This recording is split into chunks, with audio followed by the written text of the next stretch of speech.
So, good day sa inyong lahat mga farmers. For today's video, panibagong topic at pag-uusapan. At syempre, pagkukwentuhan na naman po tayo sa video nito. Okay, so ang topic natin, huwag natin patagalin. Ang topic natin ay regarding sa Honor Graduate Eligibility. Okay? So, kapag ka... Okay, by the way, in this video, para ito sa mga wala pang idea, no? Ng mga aspirant applicant natin o mga partners natin dyan na wala pang idea pagdating sa Honor Graduate Eligibility. Okay? Dito mga partners, kapag ikaw ay cum laude, summa cum laude, okay, or cum laude, okay, ay hindi pa po yan eligibility. Okay? So may mag-react, Sir, fake news yan. Okay, bago ang lahat, papasok mo natin intro. Let's go.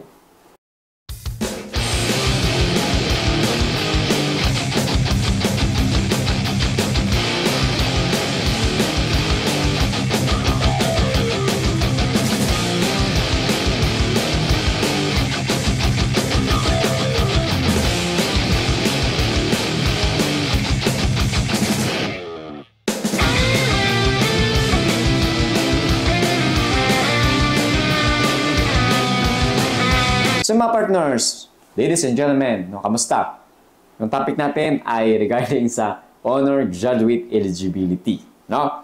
Kung ikaw ay cum laude, summa cum laude, magna cum laude, mga partners, ay hindi pa po may tuturing yan na eligibility. Okay? So yan nga sabi ko kanina, Sir, naglalabas na naman kayo ng fake news. So, yan. Sabi ng mga partners, hindi pa po yan considered as eligibility. Okay? Dahil po may proseso pa po mga partners para maging ganap na eligibility yan. Napapasok yan sa PD 907. Okay mga partners? So ipoprocess pa natin yan. Okay? Para ma-accredit ng civil service. Okay? So ang civil service, kapag na-proseso po ninyo yan, ay bibigyan kayo ng, syempre, certification na kayo ay eligible for that, no? Honor. Okay? So, dito sa video na ito ay isa-isayin natin kung ano nga ba yung requirements. Yan. Para maging ganap na eligibility ang pagiging honor ninyo, no? So, mga parts, malaking karangalan kasi ang pagiging isang honor graduate. Siyempre, pinaghirapan natin academics yan, no? Ilan lang. Okay, ilan lang ang merong ganito. Kaya, saludo ako sa inyo, yung may mag-graduate, yung summa cum laude, magna cum laude, cum laude, saludo ako sa inyo. Okay? Pambihirang talent yan. Okay? Pambihirang pagkatao yan. Gifted yan. Okay? So, pagka ikaw ay, no, by the way, bago ko ipag-usapan itong ating listing requirements ay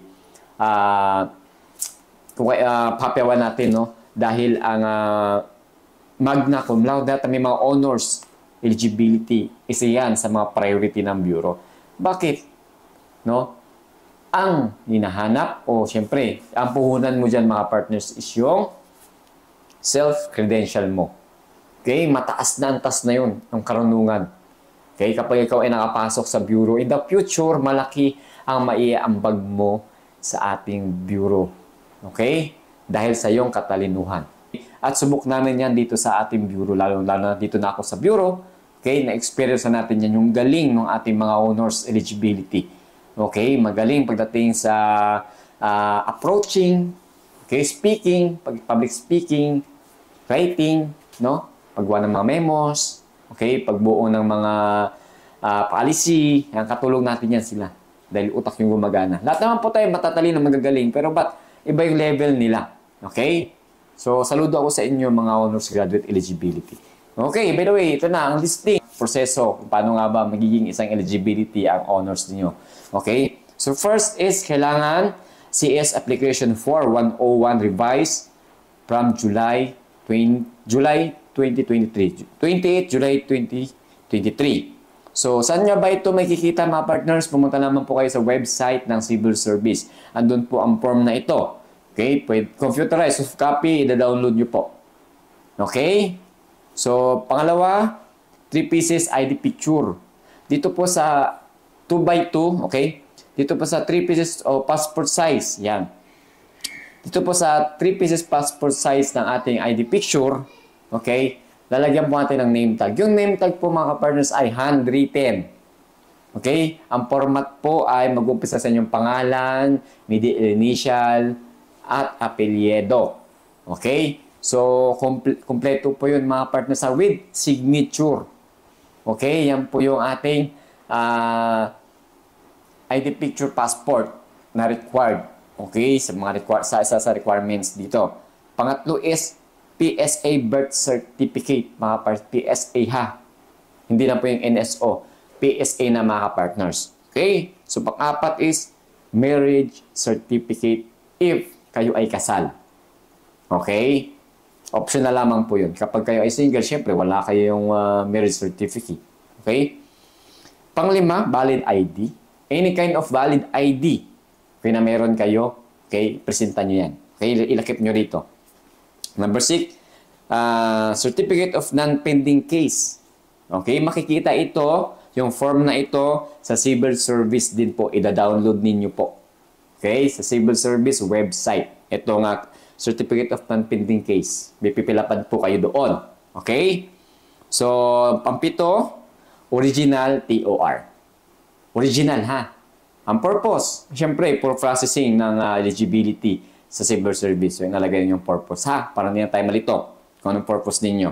Okay? So, number 8 sa ating list of requirements, certificate from the university na kayo ay summa cum laude, magna cum laude, okay? Or cum laude with signature ng inyong registrar office. Okay? So, pangulo yun. Pang-siyam, list of honor graduates, okay, certified and submitted by school registrar. Okay, magkaiba yung yung certificate from university. Okay, na kaya suma, ba rin yung list, di ba? Yung certificate from the university, kayo lang po nakalagay doon, okay? Parang diploma rin yun, certificate niya. Ito naman yung list, yung lahat na kayo nandoon. Okay? Na kayo ay nasa list kayo na may honor kayo. Okay? Last, ng ating requirements. Okay? Pang-sampu. Copy of certificate from CHED na inyong university. Okay? At least nasa level 3 yung inyong university. Okay? Na accreditation ng CHED. Okay? So, meron palang meron palang by level yung ating school or university. Okay? So, from level 3, okay, dapat nasa level 3 kayo or above level 3 yung inyong university para ma-accredit ng civil service, no, or ng CHED. Okay? Para mabigyan kayo ng certificate na ganito. Pag below 3 or level 2 lang yung inyong university, hindi kayo mabibigyan ng certification, kulang ito, hindi kayo makapag-avail or hindi nyo mapapa-eligible ang inyong honor. Okay? Para maging isang eligibility. So, may requirements. So, sa 10 requirements, sana may naintindihan kayo. Ilalagay natin ito sa ating screen. No? Yung ating sinulat, di ko lang kung mababasa ninyo. Okay? So, yun mga partners, no? Naway nakatulong yung ating topic ngayon sa mga honors graduate natin. And by the way, mga partners, so in this topic ay para ito sa mga wala pang idea, okay, na mga partners natin. Pero yung may mga idea na patungkol dito sa ating topic ay hindi para sa inyo itong video na ito. Okay? Para ito sa mga aspirant applicant natin na wala pang idea, nasa tingin nila, nasa ngayon, habang sila nag-aaral ay nasa stage sila ng honor o nasa list sila ng honor. Yan, dahil malaking bagay ito. Okay? So, syempre, kapag ikaw ay honors graduate at napa-accredit mo na siya, no? Pasok na siya sa PD 907. Yan. Presidential degree number 907. Yan. So, hindi ka na po pwedeng kumuha ng mga board exam. Optional mo na lang yun, mga pars. Dagdag credentials din yun, ha? Okay? Yung pagkuha ng board, civil service, ayan, mga matataas na klaseng eligibility kilala dito sa atin sa Pilipinas. Okay? So, kung ikaw ay honors graduate, optional mo na lang. Kung gusto mo maging mataas yung credential, mag-take ka ng mga board. Okay? So, kung ikaw ay tinatamad na, no? Goods na ang honors graduate. Ibang level na yan, no? Kataninuhan na yan. Talent mo na yan, mga kapartners. Okay? So, hanggang dito na lang po muna yung ating video, no? Nag-note na tayo ngayon para syempre maganda yung ating topic.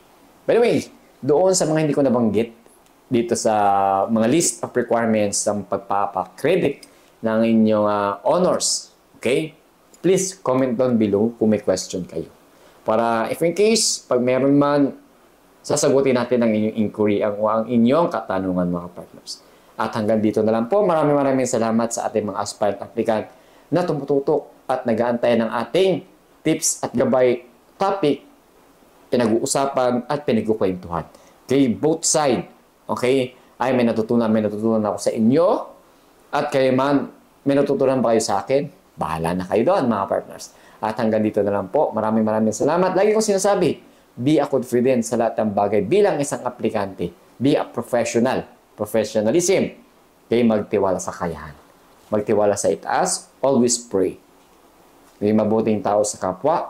Dahil yung kapwa na yan, in the future, baka makatulong sa inyo. Hindi natin alam. Baka ngayon, bukas, sunod na araw, yan ang makakatulong sa inyo. Okay? So, hanggang dito na lang po, lagi kong sinasabi. Saludo!